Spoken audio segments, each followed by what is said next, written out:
কৃষ্ণ হরে হরে, হরে রাম রাম রাম হরে হরে।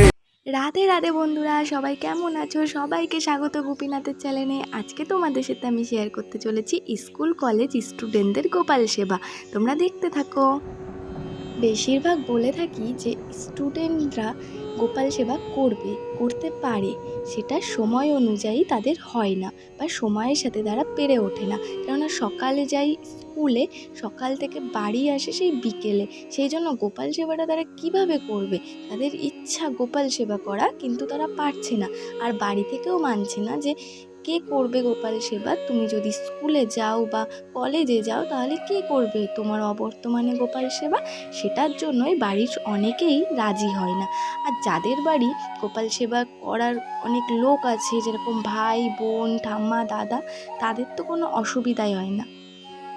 কিন্তু যাদের বাড়ি ধরো লোক নেই, মাও কাজে চলে যায়, বাবাও যায়, ঠাম্মা দাদা নেই বা ভাই বোনও নেই, সে একা, সে কলেজে বা স্কুলে যায়, সে গোপাল সেবা করতে চায়। আজকে তোমাদের সাথে এটাই বলবো সে কিভাবে গোপাল সেবা করতে পারে। আমিও হয়তো তোমাদের সাথে একটু রিলেট করতে পারি, কেননা আমিও কলেজে যাই। অবশ্য আমার কোনো অসুবিধা হয় না, আমার গোপাল টাইম টু টাইম সেবা পেয়ে যায়, কেননা আমাদের বাড়ি অনেক লোক। আগেই তো বললাম, বাড়িতে যদি অনেক লোক থাকে তাদেরকেও দেয়া উচিত গোপালকে সেবা করার মানে সুযোগ করে দেওয়া উচিত। তারা যদি ইচ্ছা থাকে তাদের যে আমি তোর গোপালকে আজকে সেবা দিয়ে দিচ্ছি, তুই কাজে যা বা তুই কলেজে যা, তুই বা স্কুলে যা, আমি আজকে তোর গোপালকে সেবা দিয়ে দেব, অবশ্যই তাদের উচিত তখন তাকে সুযোগ করে দেয়া গোপালকে সেবা দেওয়ার। আর কেউ যদি ইচ্ছুক না থাকে, জোর করে কাউকে কিছুই করানো যায় না। সেই জন্য যারা ইচ্ছা নিয়ে আসবে যে গোপালকে তো সেবা করে দিই বা সেবা দিতে চাই, তাহলে তাদেরকে সেবা দিতে দেওয়া উচিত। আর তার মতন সে সেবা দেবে, আর গোপাল সেভাবেই গোপাল সেবাটা নেবে, এটাই আমি মনে করি। আর তোমরা বলতে চাচ্ছ যে তুমি যদি বাড়িতে না থাকো আর কেউ যদি বাড়িতে না থাকে তখন কি করা উচিত? দেখো বন্ধুরা, তোমরা না একটা কাজ করতে পারো। তোমাদের যদি বাড়িতে কেউ না থাকে বা কেউ সেবা দেওয়ার মতো না থাকে, তুমি স্কুল কলেজ বা কাজে বেরোবে, তখন তুমি একটা কাজ করতে পারো। যখন তুমি সকালের সেবা গোপালকে নিবেদন করবে, তখনই তুমি বেশিরভাগ কাজটা সেরে নেবে। যেমন বেশিরভাগ কাজ মানে তুমি দুপুরে যেমন স্নান করাও, সেই স্নান করাটা তোমাকে সকালে করে নিতে হবে।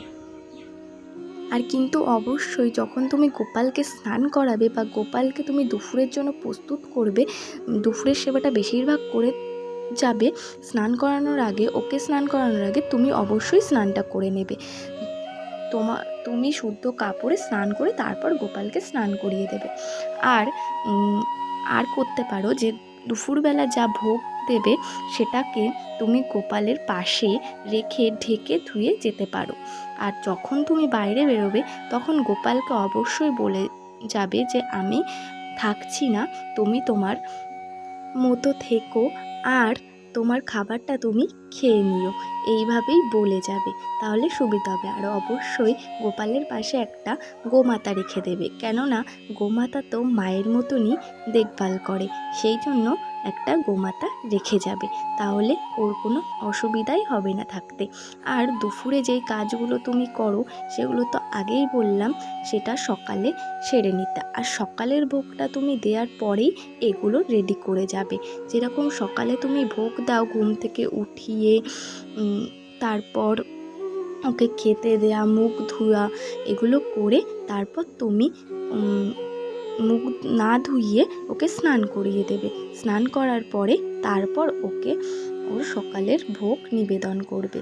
তারপর সকালের ভোগ যখন ওর খাওয়া হয়ে যাবে, তারপরে তুমি ওর পাশে কোনো ফল বা কোনো ড্রাই ফ্রুট ওগুলো ধুয়ে যাবে, কোনো কাটা ফল থোবে না, কেননা জানো তো কাটা ফল বেশিক্ষণ থাকলে কেমন হয়ে যায়, সেই জন্য তুমি আস্ত ফলই মানে গোটা ফলই রেখে যাবে, তাহলে খাবারটাও নষ্ট হবে না, আরও খেয়েও নিবে। আর আমি তো বললামই আগে, আমিও একজন কলেজ স্টুডেন্ট, সেই জন্য আমি যেইভাবে গোপাল সেবা দিই সেটাই তোমাদেরকে অনেকটাই শেয়ার করে দিলাম যে আমার বাড়িতে অনেক লোক থাকে, তারাও গোপাল সেবা করে, সেই জন্য আমার কোনো অসুবিধা হয় না। আর বললামই তো, যাদের বাড়ির লোক থাকে না বা সবাই কাজে বেরিয়ে যায় তাদের কথাটাও বললাম। সবাই তোমরা যদি আমার সাথে রিলেট করতে পারো তাহলে ভিডিওতে একটা লাইক করে দিও আর চ্যানেলটা সাবস্ক্রাইব করে দিও। আর বন্ধুরা, ভিডিওতে যদি কোনো ভুল হয়ে থাকে তাহলে কমেন্টের মাধ্যমে জানিয়ে দিও। দেখা হবে তোমাদের সাথে পরের কোনো নতুন কোনো ভালো কোনো ভিডিওতে। ততক্ষণ ভালো থেকো, সুস্থ থেকো। রাধে রাধে।